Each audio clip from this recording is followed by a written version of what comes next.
فرمائے گا کذالک آثرنا علیہم، اور اسی طرح ہم نے ان کو اطلاع کر دی، لیعلموا ان وعد اللہ حق، یعنی لوگوں کو اللہ نے اطلاع کر دی کہ بھئی اصحاب کہف ہیں، تاکہ ان کو پتہ چل جائے کہ اللہ کا وعدہ سچا ہے۔ وَأَنَّ السَّاعَةَ لَا رَيْبَ فِيهَا، اور قیامت میں کوئی شک نہیں ہے۔ یعنی ان کو اللہ تبارک و تعالیٰ نے اس زمانے کے لوگوں کے سامنے اصحاب کہف کے معاملے کو کیوں ظاہر کیا؟ اصل میں اس کے بارے میں بات یہ ہے کہ وہ ایک ایسی قوم تھی کہ اصحاب کہف، یعنی اب جو 309 سال بعد جن لوگوں کی حکومت تھی، جو قوم تھی، اس کے بارے میں یہ تھا کہ ان کا بادشاہ جو ہے، ویسے تو وہ لوگ ایماندار تھے، دیندار تھے، نیک تھے، لیکن ان کا بادشاہ جو ہے نا، وہ مرنے کے بعد دوبارہ زندہ ہونے کا قائل نہیں تھا کہ مرنے کے بعد جسم کس طرح سے زندہ کیا جائے گا۔ اس میں کچھ لوگ، اس نے سامان لیا اور جب پیسے نکال کے دیے تو اس نے پیسے دے کر کہا کہ بھائی یہ تو دقیانوس بادشاہ کے زمانے کا پیسہ، یہ اب نہیں چلتے، یہ تم نے کہاں سے لیے تھے؟ انہوں نے کہا کل شام کو میں نے ایک بندے سے بکری خریدی تھی، بکری بیچی تھی، تو اس نے مجھے پیسے دیے تھے، پھر ہم دقیانوس کے خوف سے جو غار میں آگے چھپ گئے۔ اوہو، بندے نے سوچا یہ کب کی بات بتا رہا، تو اس نے ارد گرد کے لوگوں کو بتائی کہ یہ تو دقیانوس کے زمانے کی بات کرتا ہے یہ آدمی، اور ان کو یہ تو پتا تھا کہ دقیانوس کے زمانے میں 6-7 جوان جو ہے وہ ایمان لا کر جو غائب ہو چکے تھے۔ بادشاہ تک بات پہنچ گئی۔ بادشاہ کو جب ساری بات پتہ چلی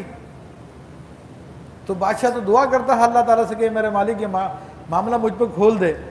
تو مرنے کے بعد تو زندہ کرے گا نہیں کرے گا، اور کیسے زندہ کرے گا؟ تو پھر ان لوگوں نے جب اصحاب کہف کے یہ معاملے کو دیکھا اور جا کر ان کو دیکھا تو ان کو یقین آ گیا کہ اللہ تبارک و تعالیٰ جو ہے مردوں کو زندہ کر سکتا ہے، کس طرح سے اس نے اصحاب کہف کو رکھا اور کس طرح پھر ان کو یہ سارے معاملہ ہوا۔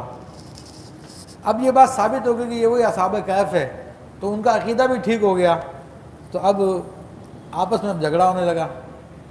کہ بھائی کہنے لگے بھائی ان کے اوپر کوئی عمارت بنا لی جائے، غار پہ کوئی عمارت بناؤ۔ تو جو اس زمانے میں غیر مسلم لوگ تھے تو انہوں نے کہا کہ بھائی اس غار کے اوپر کوئی عمارت گرجا ورجا بنا لو، تو رب فرماتا ربہم اعلم بہم، اور ان کا رب انہیں خوب جانتا ہے۔ قال الذین غلبوا علی امرہم لنتخذن علیہم مسجدا، تو وہ بولے جو اس کام میں غالب رہے تھے،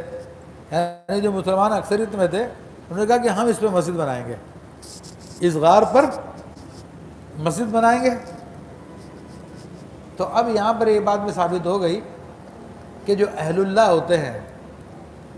تو ان کے قرب میں مسجد بنانا جائز ہے، جیسے کہ ہم اہل اللہ کے قرب میں بیٹھے ہوئے ہیں، صاحب مزار ہمارے یہاں پر موجود ہے الحمدللہ، ان کے قرب میں مسجد بنی ہوئی ہے۔ اسی طرح خود سرکار دو عالم صلی اللہ علیہ وسلم کا روضہ اقدس ہے، مسجد نبوی شریف میں ہے، خود خانہ کعبہ کے اندر حضرت حکیم کا جو علاقہ ہے اس کے اندر 70 سے زائد انبیاء کرام کی قبور ہے۔ تو اسی طرح مختلف جگہوں پر اولیاء کرام کے مزارات ہوتے ہیں، ان کے ساتھ مساجد ہوتی ہے، تو اس کی دلیل یہی ہے کہ مسجد بنانا، یہ مسلمانوں نے مسجد بنائی تھی، اور ہاں البتہ اس بات سے منع کیا گیا کہ ان قبور کو سجدہ نہ کیا جائے، کیونکہ نبی علیہ الصلوۃ والسلام فرماتے ہیں لعن اللہ الیہود اتخذوا قبور انبیاء مساجدہ، کہ اللہ کی لعنت ہو یہودیوں پہ کہ انہوں نے اپنے نبی کی قبروں کو مسجد بنا لیا تھا، یعنی نبیوں کی قبروں کو سجدہ کرنے لگ گئے تھے، تو وہ ہماری شریعت میں منع ہے، لیکن ان قبور کے نزدیک مسجد بنا لینے خود قرآن نے بیان کیا ہے۔